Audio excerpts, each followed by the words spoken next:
Professional word का अगर आप लिटरल मीनिंग पढ़ेंगे तो आपको यह अंदाज़ा हो जाएगा कि एक प्रोफेशनल तब तक प्रोफेशनल नहीं कहलाता जब तक किसी रिगरस ट्रेनिंग का पार्ट नहीं बनता। सिमिलरली कंपनी सेक्रेटरी कोर्स में भी रिगरस ट्रेनिंग का पार्ट बनने के लिए आपको करिकुलम में इन्वॉल्व जितनी भी ट्रेनिंग्स हैं उनको सीरियसली लेना ही पड़ेगा। जैसे एक जौहरी अपने एक बेकार से दिखने वाले पत्थर को तराश कर उसे एक कीमती दिखने वाले पत्थर में बदल देता है, वैसे ही कंपनी सेक्रेटरी स्टूडेंट अपने ट्रेनिंग टाइम में होने वाले स्ट्रगल से खुद को मांझ कर एक प्रोफेशनल में कन्वर्ट करता है। कंपनी सेक्रेटरी स्टूडेंट्स का सबसे ज़्यादा कन्फ्यूजन अगर होता है तो वो इसी क्वेश्चन को लेके होता है कि आखिर वो ट्रेनिंग करे तो करे कहाँ से। किसी को CS फॉर्म ज्वाइन करनी है तो किसी को लिस्टेड कंपनी में जाना है, किसी को RBI के रिलेशन में काम सीखना है तो किसी को CA फॉर्म में जाने से डर लगता है। आज हम इस वीडियो के एंड तक ये क्लैरिटी लेके जाएंगे कि हम कंपनी सेक्रेटरी स्टूडेंट्स ट्रेनिंग कहाँ से करें, कब करें और कैसे ज्वाइन करें। आइए जानते हैं। सबसे पहला सवाल उठता है कि आपको ट्रेनिंग कब ज्वाइन करनी चाहिए। कई बच्चे आपने देखा होगा एग्जीक्यूटिव के बाद ही ट्रेनिंग सर्च करना स्टार्ट कर देते हैं। वहीं कई बच्चे अपने प्रोफेशनल क्लियर होने का वेट करते हैं, जिसके बाद वो अपनी 21 महीने की ट्रेनिंग स्टार्ट करने का प्लान करते हैं। ऐसे में ये चीज़ आपके ऊपर डिपेंड करती है कि आपको ट्रेनिंग असल में कब ज्वाइन करनी चाहिए। अगर आप ऐसे स्टूडेंट हैं जो कि काफ़ी ब्राइट हैं, जिनको लीगल सब्जेक्ट्स अच्छे लगते हैं और जिनके अंदर ये कॉन्फिडेंस है कि एग्जीक्यूटिव लेवल के बाद अपने प्रोफेशनल लेवल की जर्नी के अंदर वह अपने सारे मॉड्यूल्स को क्लियर आउट कर पाएंगे, उन लोगों को एग्जीक्यूटिव के बाद ट्रेनिंग ज्वाइन कर लेनी चाहिए। वहीं अगर आप ऐसे स्टूडेंट हैं जिनको CS में मिलने वाले सब्जेक्ट्स नए लगते हैं, जो लीगल सब्जेक्ट्स में काफ़ी एवरेज हैं, तो मैं उनको सजेस्ट करना चाहूँगा कि आप अपने प्रोफेशनल के कम से कम 2 ग्रुप पहले क्लियर करें, उसके बाद किसी कॉर्पोरेट या फिर कंपनी सेक्रेटरी फॉर्म को ज्वाइन करें। क्योंकि ट्रेनिंग टाइम पर एग्जाम प्रिपरेशन के लिए मिलने वाली लीव्स काफ़ी लिमिटेड होती हैं।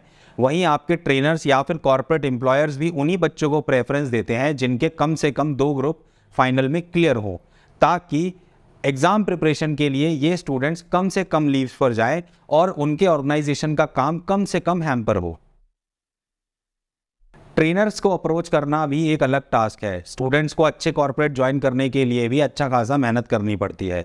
इस चीज़ में आपके पास सबसे बेस्ट अवेलेबल ऑप्शन है आपके सोशल मीडिया प्लेटफॉर्म्स, जहां लिंक्डइन और फेसबुक जैसे प्लेटफॉर्म्स पर आप डायरेक्ट अपने एम्प्लॉयर को अपने रिज्यूम के साथ अपनी ट्रेनिंग के लिए पिच कर सकते हैं। वहीं institute of company secretaries of India अपने चैप्टर्स के थ्रू काफ़ी प्लेसमेंट ड्राइव्स चलाता रहता है, जिसमें आप पार्टिसिपेट करके अच्छी अपॉर्चुनिटी को भी ग्रैब कर सकते हो। जैसे आप एक रेगुलर कॉलेज में एक्टिव एंड पार्टिसिपेटिव रहते हो, वैसे ही आप इंस्टीट्यूट या उसके चैप्टर्स में पार्टिसिपेटिव रहकर भी काफ़ी सारी अपॉर्चुनिटीज़ को ग्रैब कर सकते हो।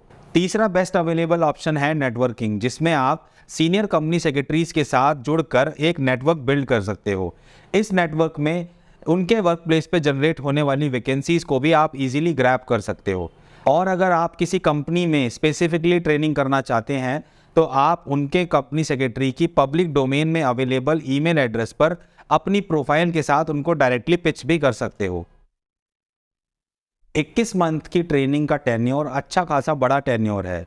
अगर आप इसको स्मार्टली यूज़ करेंगे तो आप ट्रेनिंग टाइम में corporate plus practicing company secretary form का एक्सपीरियंस दोनों एक साथ गेन कर पाएंगे।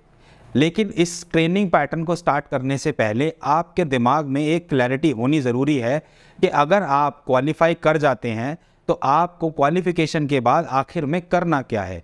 क्या आपको एक प्रैक्टिसिंग कंपनी सेक्रेटरी बनना है या आपको कोई कॉर्पोरेट ज्वाइन करके वहां अपनी लीगल ओपिनियंस डायरेक्टर्स को देनी है। अगर आप फ्यूचर में किसी कॉर्पोरेट को ज्वाइन करना चाहते हो तो बेस्ट प्रैक्टिस ये है कि आप शुरुआती कुछ महीनों के लिए किसी प्रैक्टिसिंग कंपनी सेक्रेटरी फॉर्म को ज्वाइन कर लें और वहाँ कंपनी सेक्रेटरी से रिलेटेड होने वाले सारे प्रोसीजरल पार्ट को समझ लें।